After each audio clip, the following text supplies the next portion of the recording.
أما بعد فأعوذ بالله من الشيطان الرجيم بسم الله الرحمن الرحيم أحسب الناس أن يتركوا أن يقولوا آمنا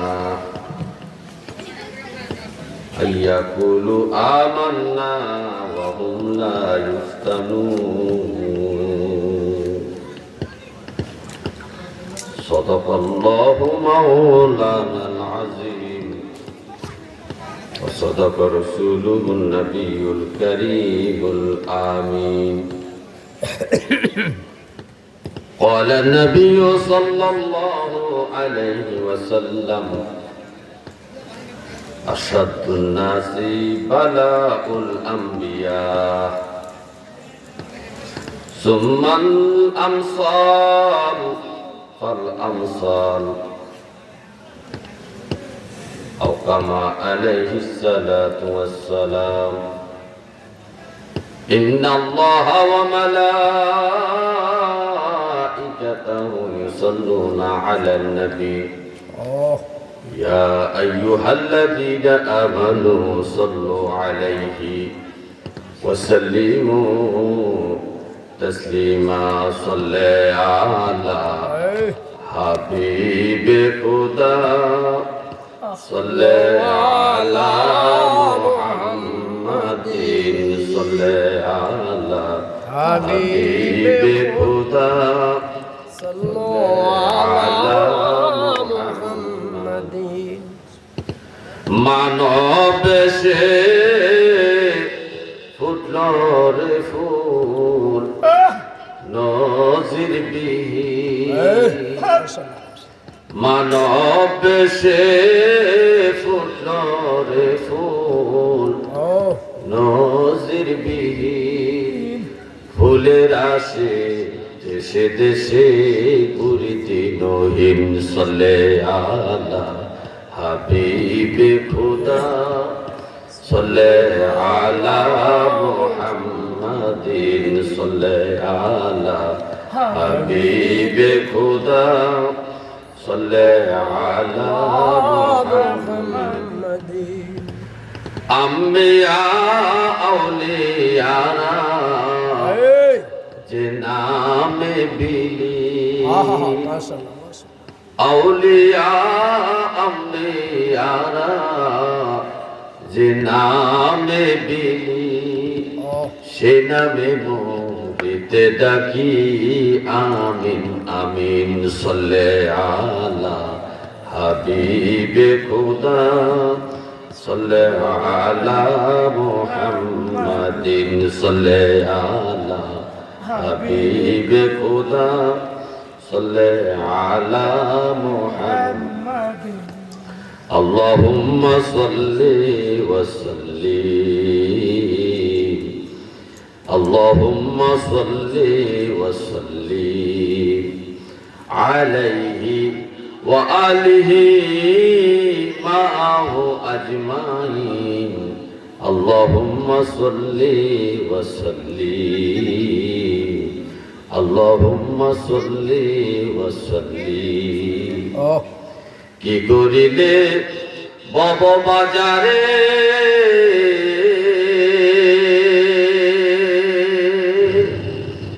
হিসাব চলছে মন তোমার গড়ে কি করিলে বব বাজারে হিসাব চলছে মন তোমার গড়ে যোগ্য করোনারে মন থাকতে সে বাজারের দিন আল্লাহুম্মা সাল্লি ওয়া সাল্লিম আল্লাহুম্মা সাল্লি ওয়া সাল্লিম মাওলা তোমার দয়া বিলে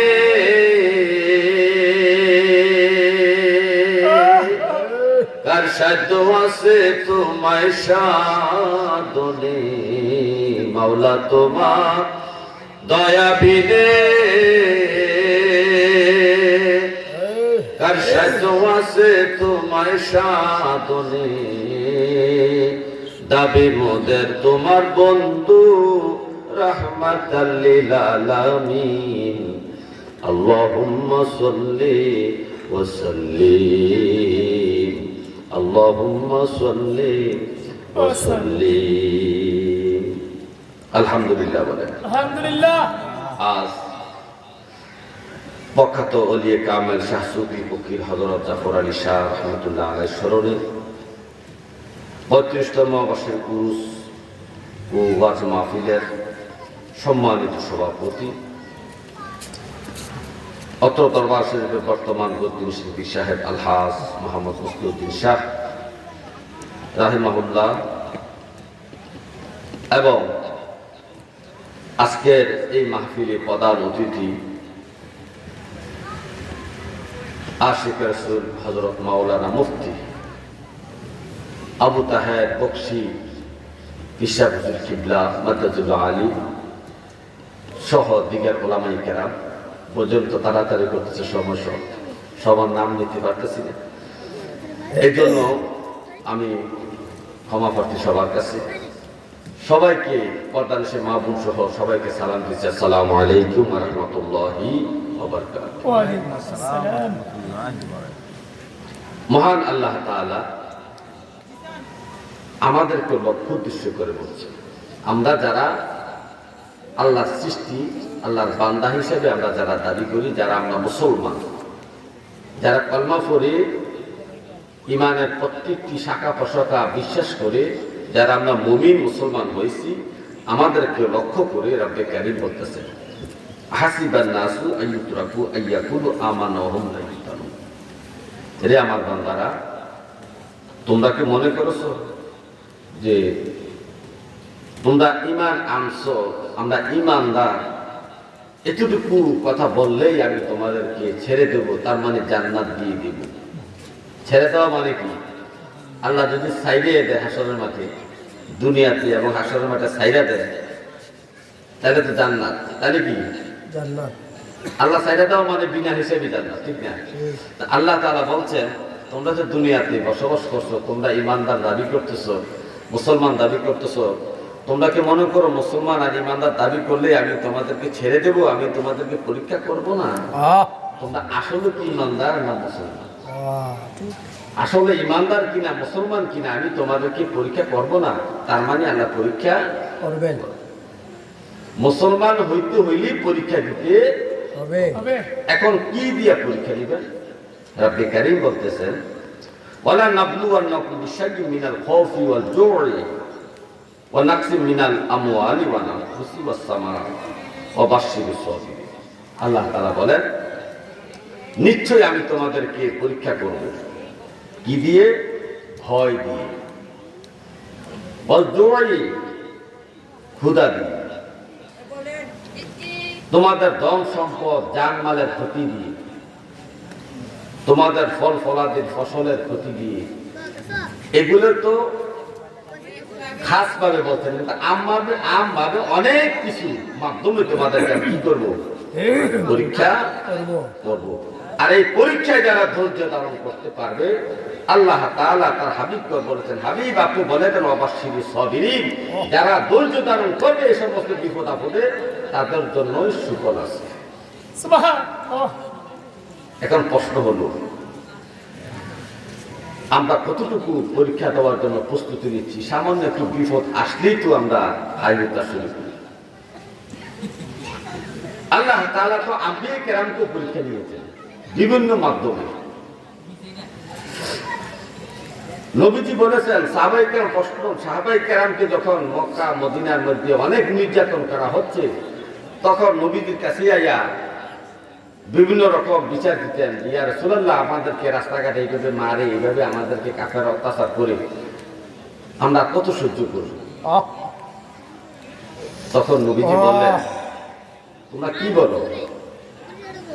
আশাদুন নাসি বালাউল আম্বিয়া, সবচেয়ে বেশি কঠিন পরীক্ষার সম্মুখীন হয়েছেন আম্বিয়া কেরাম। কারা হয়েছে? আম্বিয়া কেরাম। সুম্মাল আমসাল ফাল আমসাল, এরপরে বর্তী যারা, নবীদের পরে সিদ্দিক, সিদ্দিকের পরে মুমিন, মুমিনদের পরে এভাবে দাপে দাপে নিচের দিকে যাবে পরীক্ষার ধরনটা। ও তো সবচেয়ে বেশি পরীক্ষা, বড় পরীক্ষা দিয়েছেন কি আম্বিয়া কেরাম। হে আমার ভাইও, আম্বিয়া কেরাম কেমন পরীক্ষা দিয়েছেন একটু দেখেন না। যে আম্বিয়া কেরামের কোন গুনাহ নাই, যারা মাসুম, গুনার চিন্তাও করে না, গুনার কল্পনাও করেন না আম্বিয়া কেরাম, তারপর আল্লাহ তাদেরকে পরীক্ষা করছেন আমার নবীরা আমার প্রতি কতটুকু সবর অর্জন করে, আমার প্রতি কতটুকু ভালোবাসা আছে, আমার প্রতি কতটুকু মোহব্বত আছে। আমার আম্বিয়া কেরামকে আমি বিভিন্ন বিপদ-আপদ দিয়ে পরীক্ষা করব।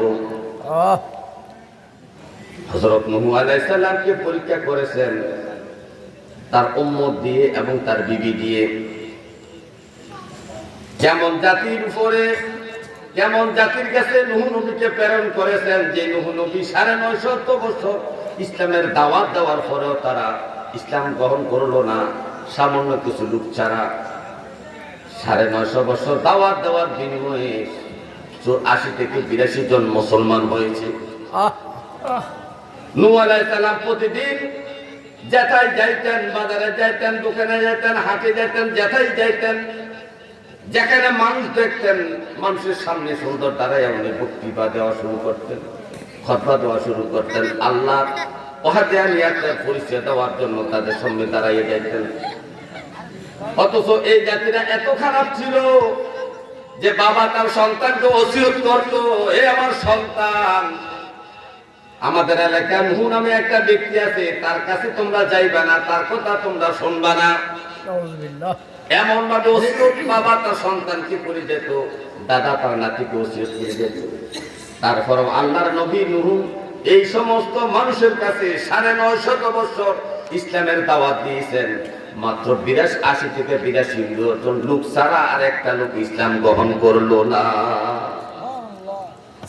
আপনাকে আমাকে যদি এক জায়গায় পাঠানো হয় কালেকশনের জন্য, আল্লাহর রাস্তায় যদি তার কাছে কালেকশনও যায়, একবারে পরে দুইবার আপনি যাইতে চান না, আপনার ধৈর্য কুলায় না, আপনি অধৈর্য হয়ে যান।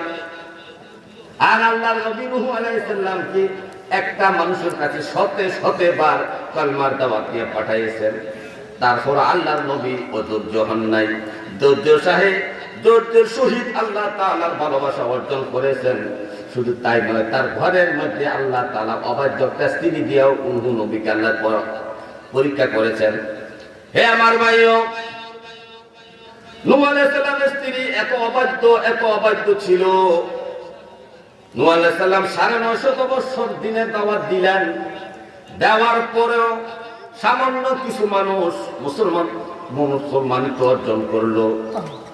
কিন্তু যাদেরকে নূহ আলাইহিস সালাম দাওয়াত দিয়ে আসে, তাদের সাথে যখন নূহ নবীর স্ত্রী সাক্ষাৎ হয়, তখন নূহ নবীর স্ত্রী তাদেরকে বলে, এই তোমরা আমার স্বামী পাগল, আমার স্বামীর কাছে তোমরা আইসো না, তার কথা তোমরা শুনো না।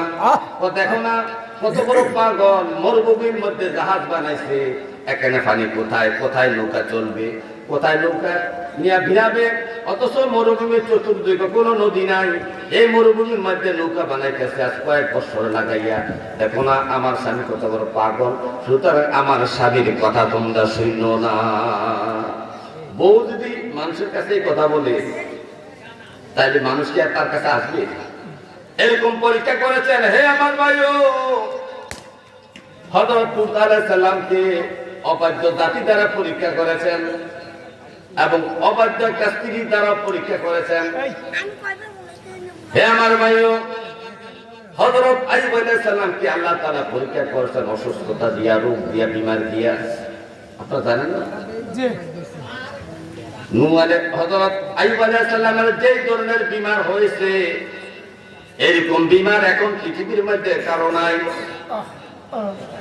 এমন বিমার দিয়েছেন তার শরীরের মধ্যে পোকা ধরেছে, গোস্তগুলা পোকা খাইত, যখন গোস্ত পাইতো না হাড্ডি পর্যন্ত চলে যেত, তখন পোকাগুলা মাটিতে পড়ে যাইত। এত বড় অসুস্থ দিয়ে আইয়ুব আলাইহিস সালামকে আল্লাহ পরীক্ষা করেছেন। আর আপনাকে আমাকে সামান্য একটু জ্বর, মাথা ব্যথা দিলে আমরা হাই হুতাশ করি, আল্লাহকে গালাগালি করি, গালমন্দ করি, ঠিক কিনা? ঠিক। তাহলে আল্লাহ বলছে, আমার বান্দারা আমি তোমাদেরকে পরীক্ষা করব, বিমার দিয়ে, রোগ দিয়ে, অসুখ দিয়ে, জানমালের ক্ষয়ক্ষতি দিয়ে, বিভিন্ন প্রক্রিয়ায় তোমাদের ঈমান আমি পরীক্ষা করব। তোমরা কতটুকু আমি আল্লাহকে মানো, আমার নবীর তরিকা মতো কতটুকু জীবন যাপন করো, আমি তোমাদের পরীক্ষা নিব। একটু মাথা ব্যথা হলে আমরা গালাগালি করি, বিবির সাথে রাগ দেখাই, কর্মচারীর সাথে খারাপ ব্যবহার করি মাথা ব্যথার কারণে। অথচ ভাই মাথা ব্যথাও একটা রহমতের রোগ। মাথা ব্যথা কি? একটা রহমতের রোগ। যাদের মাথা ব্যথা হয়, আল্লাহ তাআলা মাথা ব্যথা যতক্ষণ থাকে ততক্ষণ পর্যন্ত তার গুনাহ জ্বরতে থাকে। সুবহানাল্লাহ।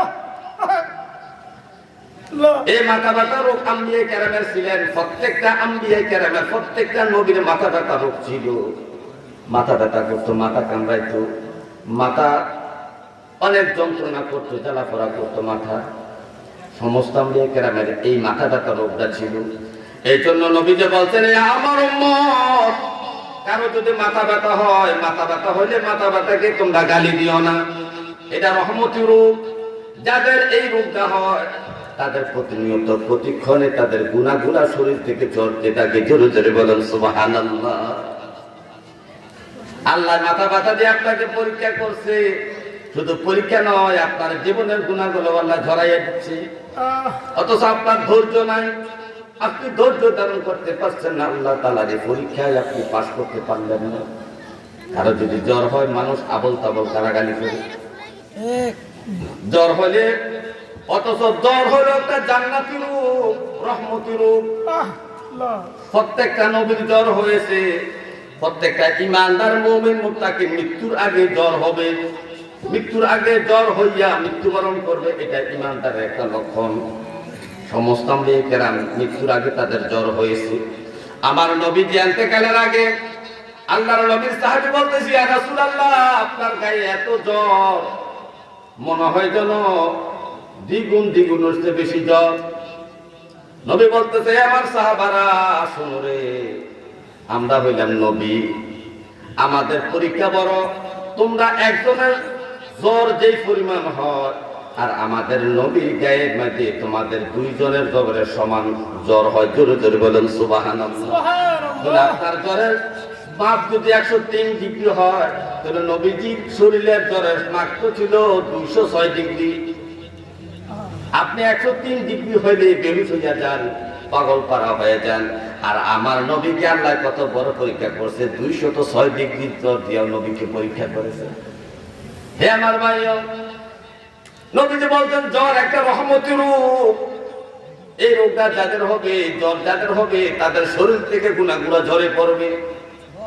যেমন একটা শুকনা পাতা গাছের মধ্যে ঝাড়া দিলে গাছের পাতাগুলা যেমন ঝরে ঝরে নিচের দিকে পড়তে থাকে, ঠিক তদ্রুপভাবে যার শরীরে জ্বর আসবে, তো জ্বরের কারণে তার শরীর থেকে এই রোগগুলা এই